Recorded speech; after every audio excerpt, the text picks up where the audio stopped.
I would fight the girls at 54, but as of right now, Natasha Jonas is scared to me. She turned down a lot of money to fight against me. And Terry Harper hasn't said my name yet. I'm waiting. I'm listening.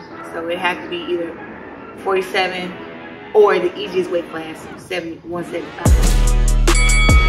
Welcome back to another episode of Fighting Words. I'm your host, Karisa Maxwell, joined by Andreas, Hale, our senior combat writer, and Tom Gray, senior combat editor. Claressa Shields, the #1 women's pound-for-pound fighter in the world, fights this weekend a homecoming fight at Little Caesars Arena in Detroit, Michigan, but not against Hannah Gabriels.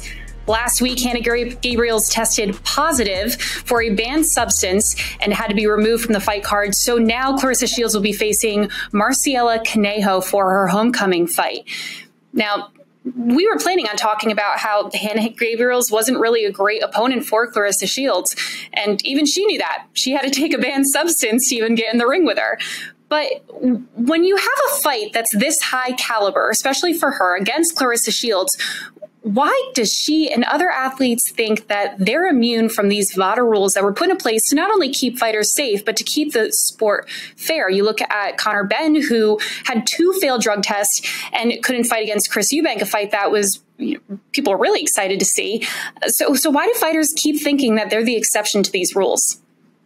Yeah, well, the Conor Benn incident hasn't been dealt with from the beginning to anyone's satisfaction. In this instance, with Claressa Shields' opponent testing positive, apparently she was applying some sort of steroid, I think, to her dog, is what I heard. The dog ate her homework, from what I hear.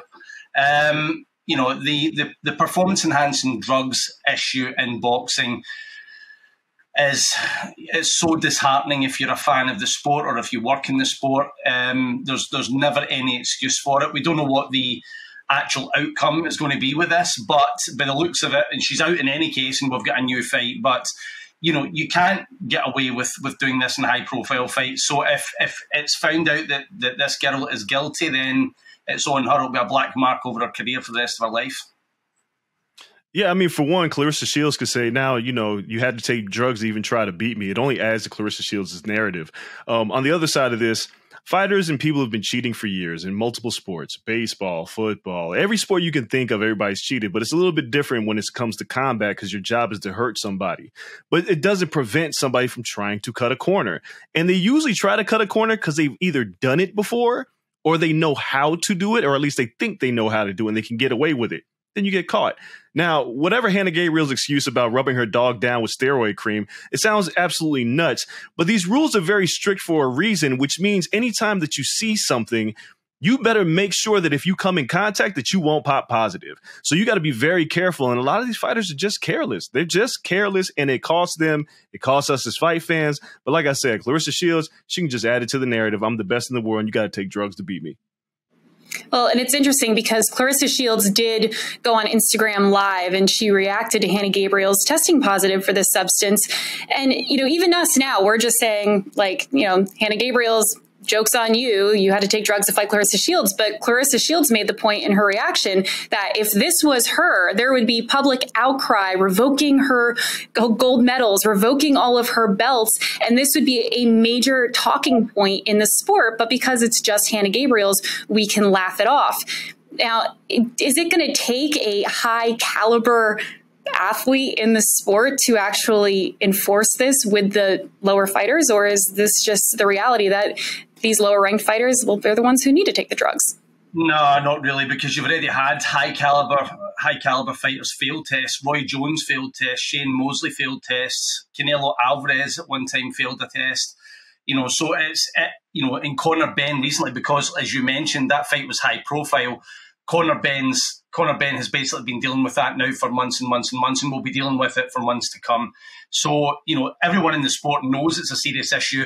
Unfortunately, it's the cutthroat world of elite level athletics. The reason that the world would come down harder on Claressa Shields is because she's so influential in the sport. You're talking about arguably, in fact, for some, unarguably, the greatest female fighter of all time. So obviously, because of the hype and the accomplishments and everything that she's done, she would get thrown under the bus. No one knows who Hannah Gabriels is. Yeah, I agree with Tom here. It doesn't matter. Canelo popped, he ate tainted meat, and he still was regarded as the best pound-for-pound fighter in the world for a spell. So it doesn't really matter who fails these drug tests. These protocols are in place. Fighters are going to fail them, especially in Gabriel's case, it seems like the cream that was being used can be attributed to weight cutting, which Hannah Gabriels is a light heavyweight. So it kind of makes sense that if she was using it, it was to shed weight. We know that weight cutting is a very dangerous thing in combat sports. Everybody's going to try to cut a corner. You can only pull them from the fight and take their money away, but that's about all you can do. But some fighters, and I'd assume, Nate Diaz once said everybody's on steroids. And I don't think he was lying. I think to a certain degree, everybody has taken something, done something that would be considered illegal. Even an IV is illegal to rehydrate. So fighters tend to get away with things, but sometimes they get caught. It doesn't matter who it is. It's just going to happen. It's part of the game. Again, it's just like baseball. Everybody cheats in baseball. If you ain't cheating, you ain't trying. And it's an unfortunate circumstance, but that's just the way it is. So we knew Hannah Gabriels really didn't have what it took to face Claressa Shields to begin with. But now with Maricela Cornejo, she's kind of an interesting opponent. Now, granted, aside from being the #1 women's fighter in the world, Claressa Shields has been training for this fight. Granted, different opponent, but Maricela Cornejo, she's coming in with a week's notice, so she has that at her disadvantage. However, she is the #1 ranked middleweight contender by the WBC, the IBO, and the IBF. So with that, as well as being younger than Hannah Gabriels and taller than Hannah Gabriels, is she an overall better opponent for Claressa Shields? It's fine margins when it comes to how out of your depth you actually are. Hannah Gabriels was out of her depth, and the only reason the fight was being sold was because she'd scored a knockdown over Claressa some years ago. This girl, she's 16-5. She's never beaten anyone of this caliber in her career. She's out of her depth as well. It's just a different pool. Yeah. The short answer is no. She's not a better opponent. She's lost to Franchon Zazern Cruz twice, who Claressa Shields beat in her pro debut, and Franchon's pro debut as well. Franchon hasn't lost that since, but it is what it is. Cornejo hasn't beaten anybody with substance. I think she's only beaten 2 people with a winning record in her career. Now you're going to fight Claressa Shields? Yeah, man. Gabriel's had no chance. Cornejo had no chance.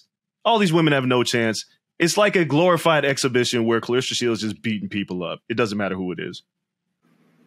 Well, let's go back in time a little bit and talk about 2 women's fighters who we know are great. We don't know if they could beat Claressa Shields great, but we know they're great. And that, of course, is Katie Taylor and Chantel Cameron. So coming off of Chantel Cameron's incredible majority decision win over Katie Taylor a few weeks ago, Tom and I published a video revealing Sporting News' new top 5 pound-for-pound women's rankings. Now, Claressa Shields, she stayed at #1, but previously we had Katie Taylor at #2, Amanda Serrano at #3, and Chantel Cameron at #4. With Chantel defeating Katie Taylor and putting a loss on her record, Cameron jumped up to #2, Katie Taylor to 3, and Amanda Serrano is now at 4. So we posted this video, and it was quote tweeted by Claressa Shields with just a bunch of ha-has and some laughing emojis. Now, there's no context in these tweets to know exactly what she's laughing at, so I'm going to leave that up to you to debate. Is this Claressa Shields laughing that we dropped Katie Taylor down to #3 in her pound-for-pound rankings, or is she laughing that she is still #1 and it clearly is undisputed? I will go for option 2. She's laughing because she's #1, and she's always said she was #1. She's been interchangeable with Katie over the last several years, and now that Katie has lost legitimately, Claressa is just laughing as if to say, told you so. Yeah, this is actually 1 and 2, because everybody's compared her to Katie Taylor and making them interchangeable. And now that Katie's lost, the gap between Claressa Shields and Chantel Cameron is pretty wide right now. She's always said she's the best in the world. She hasn't lost as she lost to Savannah Marshalls in the amateurs, and she avenged that loss in enemy territory to become undisputed again. She has 2 Olympic gold medals. She's undefeated in her pro career, and she hasn't hit her physical prime. Claressa Shields is by far the best pound-for-pound women's fighter in the world, and she's laughing because you can take that to the bank. Because now that Katie Taylor's lost, she lost pretty handily to Chantel Cameron, there's no competition for her. So all those debates can be put to rest for the time being, but it's distance. It's #1 and everybody else. I'll just say that I understand totally where Andreas is coming from, and Claressa Shields is my number one pound-for-pound fighter. But Claressa, as we see with the fight that's coming up, is disadvantaged because the competition level is so low. I mean, she cannot get a challenge up there around middle, super middle, light heavy. Hell, if there was a women's heavyweight division at the moment, Claressa would probably be top of it. So where she's at a disadvantage is that these other girls, Chantel, Amanda Serrano, Katie Taylor, if she's got a fight or two left in her, are always capable of winning a legitimate, authentic super fight in the female game and eclipsing her. Now, Andreas would disagree with that, but the bottom line is, to me, and it's the same in the men's game, if you've got the competition to defeat, then you're at the advantage. It's happened in the men's game before, and it could happen in the women's game, but right now, Claressa Shields reigns supreme. Well, and that was going to be my next point, is that, you know, aside from a rematch with Savannah Marshall, there really aren't any opponents that people want to see Claressa Shields fight because they're just not exciting. But then you go into the super lightweight division, and as you said, there is a ton of competition. And with Katie Taylor, she's getting towards the end of her career, and Amanda Serrano having lost Katie Taylor, waiting for that rematch. The dark horse is Chantel Cameron, now in that number 2 spot. Now, not saying, to your point, that she's going to surpass Claressa Shields anytime soon, but before the Katie Taylor-Chantel Cameron fight, Andreas, you spoke to Claressa Shields, and she even said that she did not think that Cameron had what it took to defeat Katie Taylor. She wasn't seasoned enough. And, well, Chantel Cameron proved not only us, but Claressa Shields wrong, and that's kind of hard to do. So do you think after that fight, Chantel Cameron is now on Claressa Shields' radar, not necessarily as a potential opponent, but as a threat to that number 1 spot? Absolutely. Yeah, I think she's going to pay. Yeah. Sorry, Andreas. Oh no, sorry, we both want to jump at that. I'll go first, and then Tom will go here because we both want to jump at it. I think Claressa is going to definitely take a look at Chantel Cameron moving forward, because obviously, when you beat somebody like Katie Taylor, you should pay attention. Now, here's the difference. Now, while we can debate about opponents for Claressa Shields, there's also an issue that Chantel has, and Chris, you kind of mentioned this. Amanda Serrano and Katie Taylor are both at the tail ends of their career. Chantel's going to be in a situation where she may not have any opposition either, because even if you beat Katie Taylor again, what does it really say when Katie's plus 35? She's getting close to the end of her career. Amanda Serrano's smaller. Who else is there for Chantel Cameron to fight? Whereas Claressa Shields has already pretty much beaten everybody. We got to wait for a contender to emerge. And while there's a lot of competition, that also means close fights. And if there are a lot of close fights between these women, Claressa just creates more distance because she just dominates everybody. It's really going to take somebody to knock Claressa Shields off of her perch or take her down a notch in a very competitive fight to open the door. At one time, Roy Jones was the best light heavyweight, the best middleweight in the world. He was the number 1 pound-for-pound fighter in the world. And nobody could touch him no matter what they did until he started showing chinks in his armor. Until we get that with Claressa Shields, which we haven't seen yet, she'll look at Chantel, but it's kind of waving to her. Hi, I see you. You're about 3 car lengths behind me, but you ain't catching me. I don't know if I'm going to be as harsh as Andreas with that.